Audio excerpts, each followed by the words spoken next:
Hello दोस्तों, नमस्कार। मैं हरीश कुमार आपके अपने YouTube channel Shri Shyam classes पर आपका हार्दिक स्वागत करता हूं, अभिनंदन करता हूं, इस्तकबाल करता हूं। दोस्तों, कैसे हैं सब लोग? सभी को मेरा राम राम, राधे राधे, जय श्री कृष्णा। दोस्तों, उम्मीद करता हूं कि आप अपने घर पर सुरक्षित हैं और अपनी पढ़ाई को बहुत अच्छा वे प्रदान कर रहे हैं। तो दोस्तों, अपना जो टॉपिक चल रहा था वो था आनुवांशिकी, जेनेटिक्स की अपन बात कर रहे थे। देखो दोस्तों, आज मैं आपको लेकर के चलता हूँ आनुवांशिकी के कुछ इंपॉर्टेंट पॉइंटों की ओर। जैसा कि आपको पता है कि अपन एकल संकर संकरण, द्विसंकर संकरण, मेंडल के जो आनुवांशिकता के नियम थे उनको अपन पढ़ चुके थे। आज मैं आपको एक विशेष पॉइंट की ओर लेकर के चल रहा हूँ। पहले तो अपन बात करते हैं कि मेंडल ने मटर के पौधे का ही चुनाव क्यों किया। तो याद रखना, मटर के पादप के चुनाव के क्या क्या कारण थे। चुनाव के कारण मेंडल ने अपने प्रयोगों को सिद्ध करने के लिए, संकरण प्रयोगों को सही साबित करने के लिए मटर के पौधे का ही चुनाव क्यों किया। तो इसके पीछे जो रीजन थे उनके अपन चर्चा करते हैं। पहले पॉइंट की भी अपन बात करें तो मटर का जो पौधा था वो एक वर्षीय शाकीय पादप है। जैसा कि आपको पता चल चुका है, मटर का वानस्पतिक नाम मैंने आपको क्या बताया था, पाइसम सटाइवम बताया था। क्या बताया था? Pisum sativum. काफी बार पेपर में प्रश्न पूछा जा चुका है। तो मटर का जो पौधा है वो एक वर्षीय शाकीय पादप है। अब देखो, शाकी की अपन बात करें तो पूरे इस प्राणी जगत में जितने वनस्पति उनको 3 भागों में डिवाइड किया है। सबसे छोटे जो होते हैं वो शाक होते हैं, उनसे बड़ी जो होती है वो झाड़ियाँ होती है, और सबसे बड़े जो होते हैं वो दोस्तों वृक्ष कहलाए जाते हैं। तो सबसे छोटे पादप क्या कहलाते हैं? शाक कहलाते हैं। उनसे बड़े क्या कहलाते हैं? झाड़ी कहलाती है। उनसे बड़े क्या कहलाते हैं? वृक्ष कहलाते हैं, पेड़ कहलाते हैं।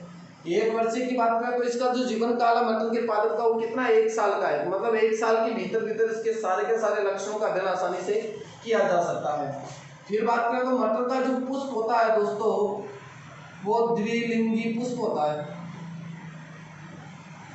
द्विलिंगी पुष्प का मतलब क्या है?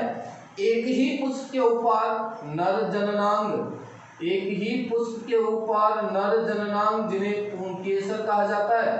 मतलब एक ही पुष्प पर नर जननांग भी उपस्थित होते हैं और मादा जननांग भी उपस्थित होते हैं जिन्हें स्त्री केसर कहा जाता है। ऐसे पुष्प कौन से पुष्प कहलाते हैं दोस्तों? द्विलिंगी पुष्प कहलाते हैं। तो ध्यान देना, ऐसे पुष्प जिनमें नर जननांग पुंकेसर और मादा जननांग स्त्री केसर दोनों उपस्थित होते हैं द्विलिंगी पुष्प कहलाते हैं। एकलिंगी वो सारे पुष्प होते हैं जिनमें केवल एक ही जनन अंग उपस्थित होगा, या तो पुंकेसर होगा या फिर स्त्री केसर होगा। तो मटर का जो पौधा है वो द्विलिंगी है, जिसकी वजह से इसके अंदर स्वपरागन की क्रिया तो होती ही होती है और कृत्रिम विधियों के द्वारा पर परागन की क्रिया को भी संपन्न करवाया जा सकता है। इसके अलावा अगर बात करें तो एक समय में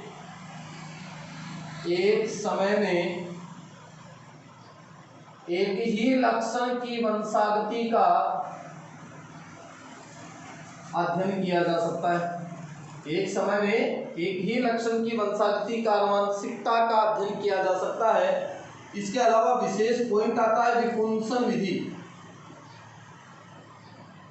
विपुंसन विधि, तो ये विपुंसन विधि क्या है आप इसको जरा गौर से समझना, ध्यान से समझना। ध्यान देना, मेंडल ने क्या किया, मटर के जो छोटे पादप होते हैं दोस्तों, मटर के छोटे जो पादप होते हैं उन, अब देखो अपन बात कर चुके हैं कि ये द्विलिंगी है। तो मटर का कोई भी पुष्प है उसके ऊपर उसका पुंकेसर भी होगा, नर जननांग भी होगा और स्त्री केसर मादा जननांग भी होगा।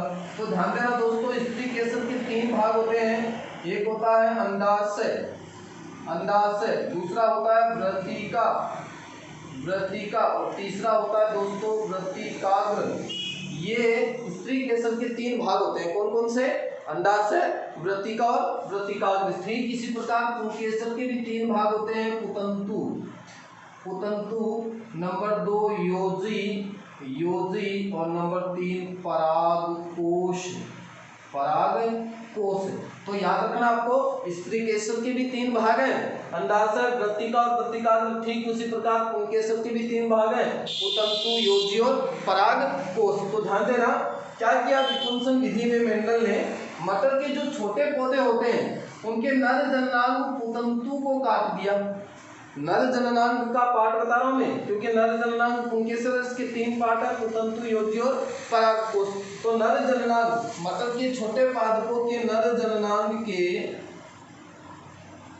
किस भाग को काट दिया दोस्तों? पुतंतु भाग को काट दिया। और इस विधि को क्या कहा जाता है? विपुंसन विधि के नाम से इसको जाना जाता है। तो ध्यान देना, मटर के पौधे के अंदर स्वपरागण की क्रिया तो होती ही होती है, लेकिन कृत्रिम विधियों के द्वारा, विपुंसन कृत्रिम विधि है, कृत्रिम विधि है, तो कृत्रिम विधियों के द्वारा पर परागण या कृत्रिम परागण की क्रिया को भी संपन्न करवाया जा सकता है। तो ये कुछ मटर के पौधे के चुनाव के कारण थे, जहां से एग्जाम में काफी बार ही क्वेश्चन पुटअप हो जाते हैं। तो एक वर्षीय शाकीय पौधा है, मटर का पुष्प द्विलिंगी है, नर जननांग मादा जननांग एक ही पुष्प पर उपस्थित होते हैं और एक समय में केवल एक ही लक्षण की वंशागति का अध्ययन किया जा सकता है। विपुंसन विधि के द्वारा पर परागण की क्रिया को संपन्न करवाया जा सकता है। और विपुंसन विधि क्या है?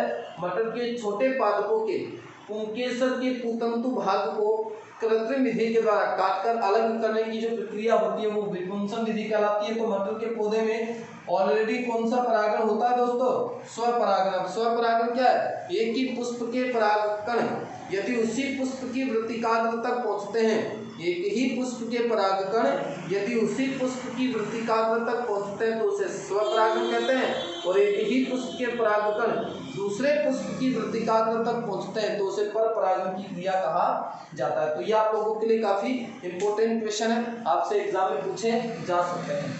अब देखो दोस्तों, अपन बात करते हैं संकरण की। जैसा कि आपको एकल संकर संकरण और द्वितीय संकर संकरण में पढ़ा चुका हूं, अब मैं आपको लेकर के चल रहा हूं। विशेष पॉइंट आता आपका संकर पूर्वज संकरण। संकर पूर्वज संकरण। अब संकर पूर्वज संकरण की यदि अपन बात करें तो दोस्तों इसे कहा जाता है बेक क्रॉस। Back cross. अब बेक का मतलब क्या है दोस्तों? पीछे। बेक का क्रॉस क्या है? पीछे। तो ध्यान देना, संकर पूर्वज संकरण मतलब है संकर प्रजाति का जो क्रॉस है वो पूर्वजों के साथ करवाया जाएगा। तो किस प्रकार से इसके अंदर अपन संकरण की क्रिया संपन्न करवाएंगे? तो ध्यान देना दोस्तों, F1 पीढ़ी का क्रॉस, F1 पीढ़ी का क्रॉस यदि जनकों के साथ करवा दिया जाए, जनकों या जनक पादपों के साथ करवाया जाए तो उसे बेक क्रॉस कहा जाता है। मतलब उसे संकर पूर्वज संकरण के नाम से जानते हैं। सारा डेफिनेशन समझ में नहीं है तो ध्यान से सुनना। आप F1 पीढ़ी के पादप कौन से थे दोस्तों? तो F1 पीढ़ी में याद करो, आपको जो पौधे मिले थे वो थे दोस्तों अशुद्ध लंबे। कैसे मिले थे? अशुद्ध लंबे, मतलब कैपिटल टी स्मॉल टी वाले प्लांट मिले थे आपको। 4 पौधे मिले थे अपन को F1 पीढ़ी में, कैपिटल टी स्मॉल टी मतलब अशुद्ध लंबे पौधे मिले थे। और जनक जीवों की बात करें तो एक जनक जीव तो अपन ने ये लिया था शुद्ध लंबा। एकल संकर संकरण को याद करो, एक तो लिया था शुद्ध लंबा और दूसरा लिया था दोस्तों शुद्ध बोना। शुद्ध बोना। तो ये कौन थे दोस्तों आपके? ये थे जनक जीव, जनक थे, जनक पादप थे। तो मैं क्या कह रहा हूं आपको इस डेफिनेशन में, यदि F1 पीढ़ी के पादपों का क्रॉस जनक पादपों के साथ करवाया जाए तो उसे कौन सा संकरण बोलेंगे?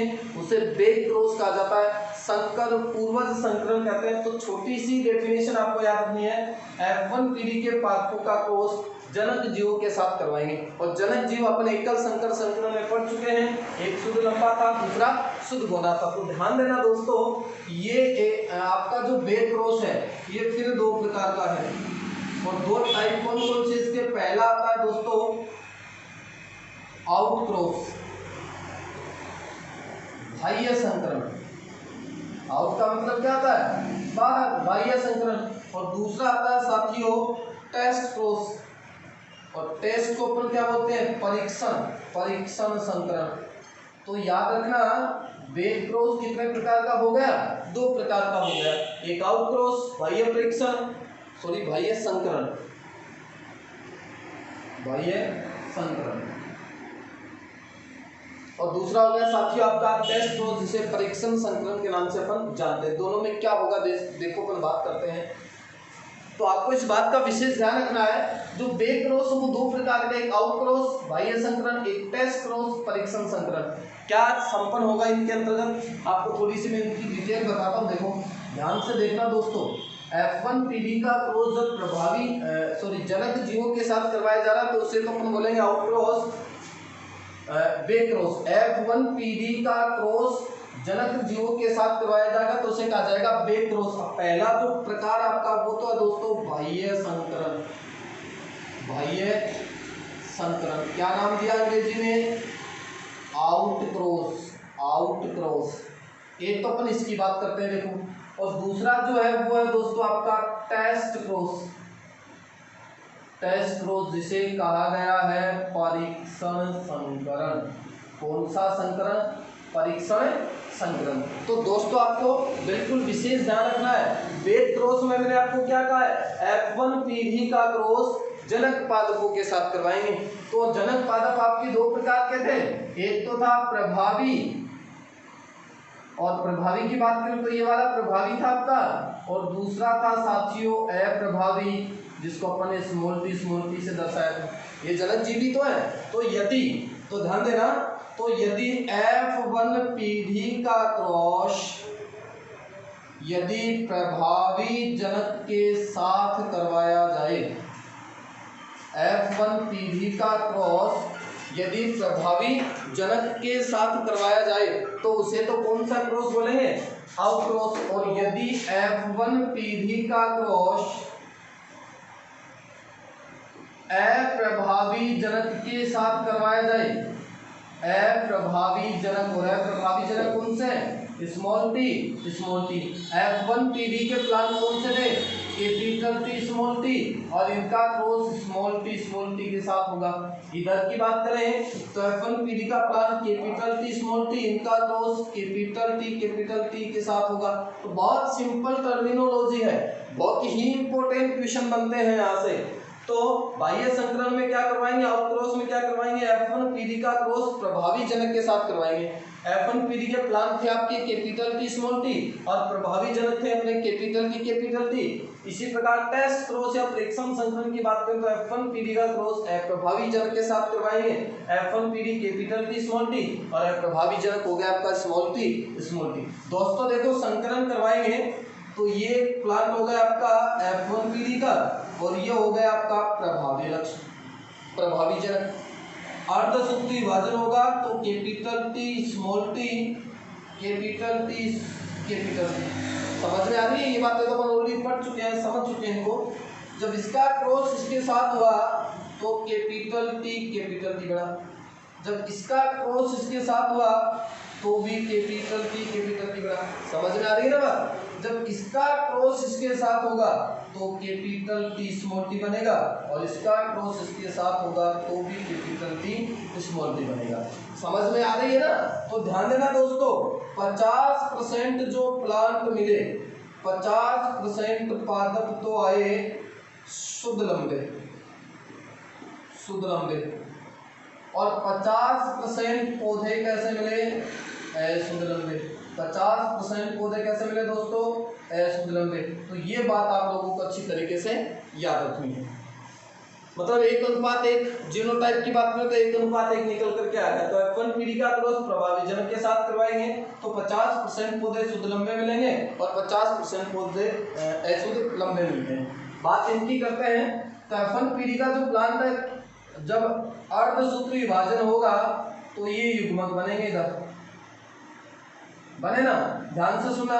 इसका क्रॉस इसके साथ हुआ कैपिटल टी, स्मॉल टी, इसका क्रॉस इसके साथ हुआ कैपिटल टी, स्मॉल टी, और जब इसका क्रॉस इसके साथ हुआ तो स्मॉल टी, और इसका क्रॉस इसके साथ हुआ तो भी स्मॉल टी। तो ध्यान देना दोस्तों, 50% जो पौधे मिले हैं, 50% जो पादप मिले हैं वो कैसे मिले हैं, अशुद्ध लंबे मिले हैं। शुद्ध लंबे, और जो 50% पौधे प्राप्त हुए वो कैसे हुए दोस्तों, शुद्ध बोने, शुद्ध बोने। तो ध्यान देना, ये था आपका आउटक्रॉस और ये हो गया आपका टेस्ट क्रॉस परीक्षण संकरण। उम्मीद करता हूं कि अच्छे से समझ में आ गए होंगे। एक बार वापस रिपीट कर लेते हैं। संकर पूर्वज संकरण बेड क्रॉस F1 पीढ़ी का क्रॉस जनक पादपों के साथ करवाएंगे। जनक पादप दो हैं, एक प्रभावी वाला कैपिटल टी, अप्रभावी वाला स्मॉल टी। तो बेड क्रॉस दो प्रकार का है, बाह्य संकरण, आउटक्रॉस, टेस्ट क्रॉस या प्रेक्षण संकरण। बाह्य संकरण की बात करें, आउटक्रॉस की बात करें तो F1 पीढ़ी का क्रॉस प्रभावी जनक के साथ होगा और टेस्ट क्रॉस के अंदर F1 पीढ़ी का क्रॉस प्रभावी जनक के साथ होगा। बाकी क्रॉस आपको करवाने आते हैं, आप आराम से सीख सकते हो, करवा सकते हो। अब देखो दोस्तों, अपन बात करते हैं, एक छोटा सा पॉइंट और आता है और वहां से भी एग्जाम में क्वेश्चन काफी बार पूछे जाते हैं। और वो क्वेश्चन क्या पूछे जाते हैं, जैसा कि अभी फर्स्ट ग्रेड पेपर में भी 2 क्वेश्चन यहाँ से निकल करके आए थे।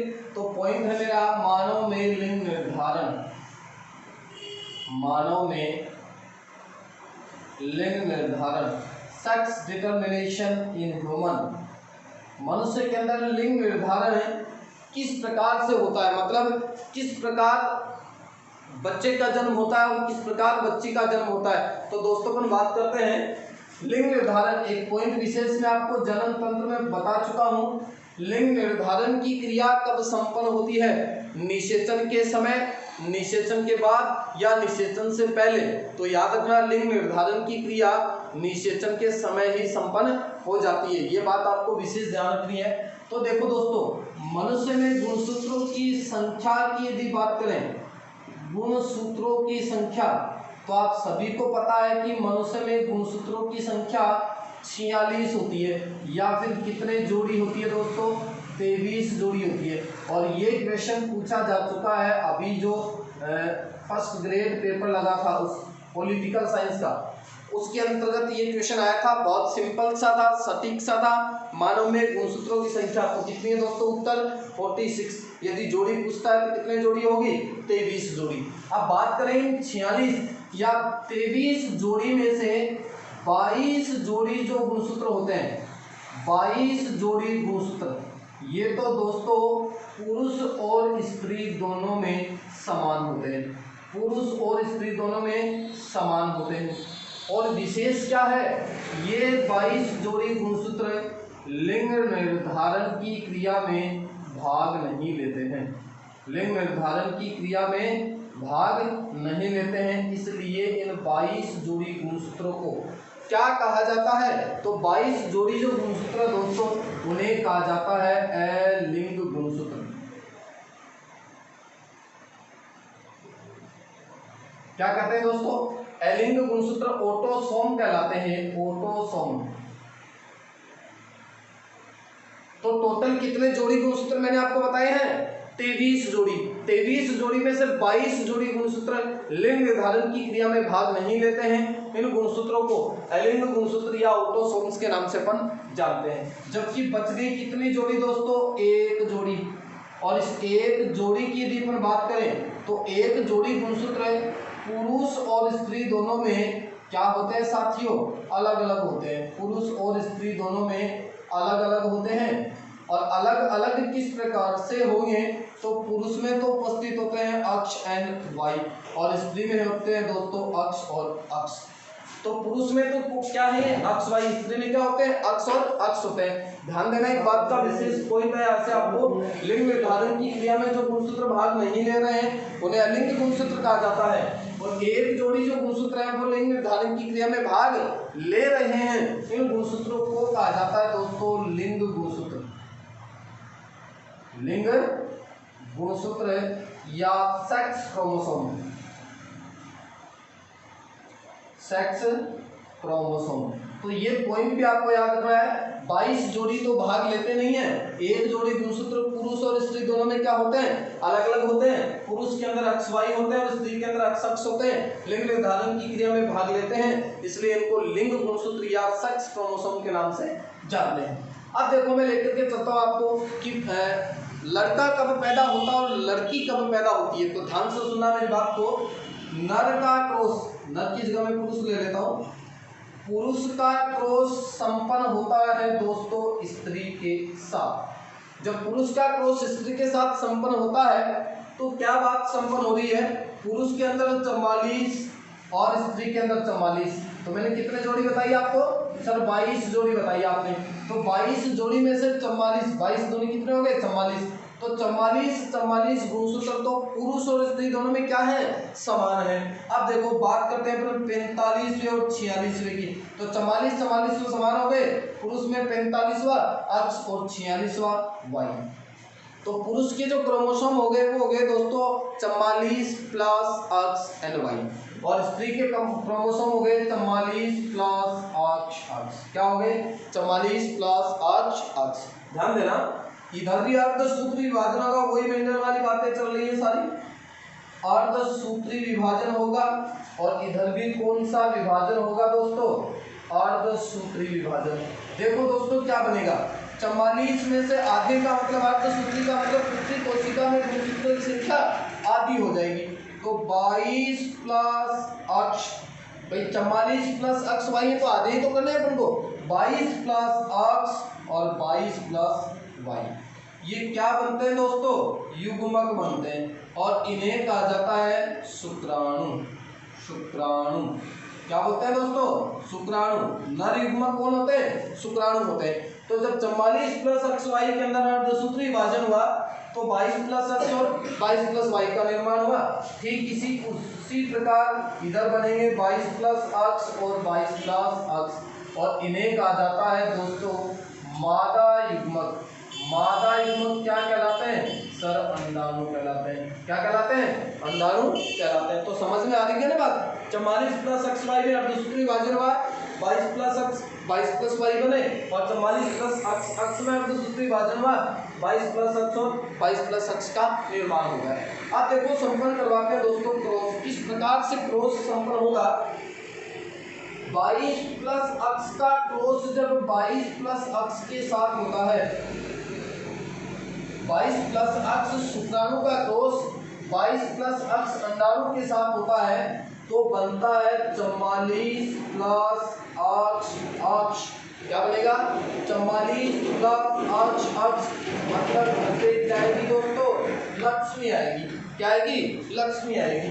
फिर इसी प्रकार 22 प्लस अक्ष का क्रॉस 22 प्लस अक्ष के साथ करवाएं तो भी 44 प्लस अक्ष क्या आएगी, पुत्री ही आएगी। तो सब पुत्र भी प्राप्त होगा क्या कभी, तो ध्यान से सुनना, 22 प्लस वाई का क्रॉस 22 प्लस अक्ष के साथ होगा तो 44 प्लस अक्ष वाई पुत्र प्राप्त होगा, पुत्र रत्न की प्राप्ति होगी है ना। और 22 प्लस वाई का क्रॉस 22 प्लस अक्ष के साथ होगा तो भी क्या प्राप्त होगा, पुत्र प्राप्त होगा।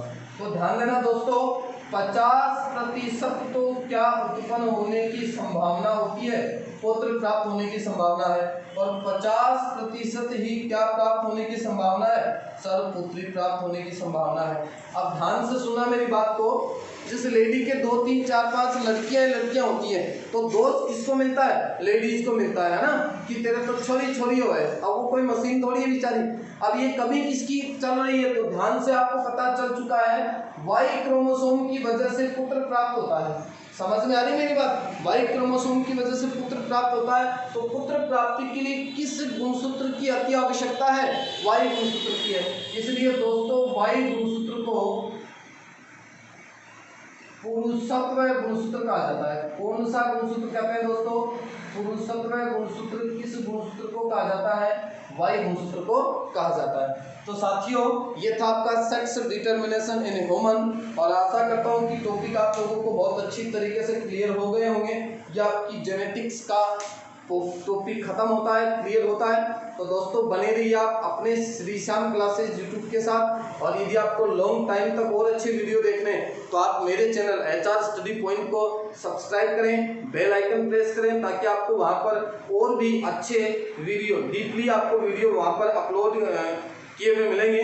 तो आप ज़्यादा से ज़्यादा अपने दोस्तों को शेयर कीजिए, लाइक कीजिए, सब्सक्राइब कीजिए। और मैं आपका साथी दोस्त हरीश कुमार आपका ह्यूमन सिस्टम कंप्लीट करवा चुका हूँ। एक टॉपिक और बचा आपका कंकाल तंत्र, और उसको भी अपन बहुत जल्दी क्लियर कर लेंगे।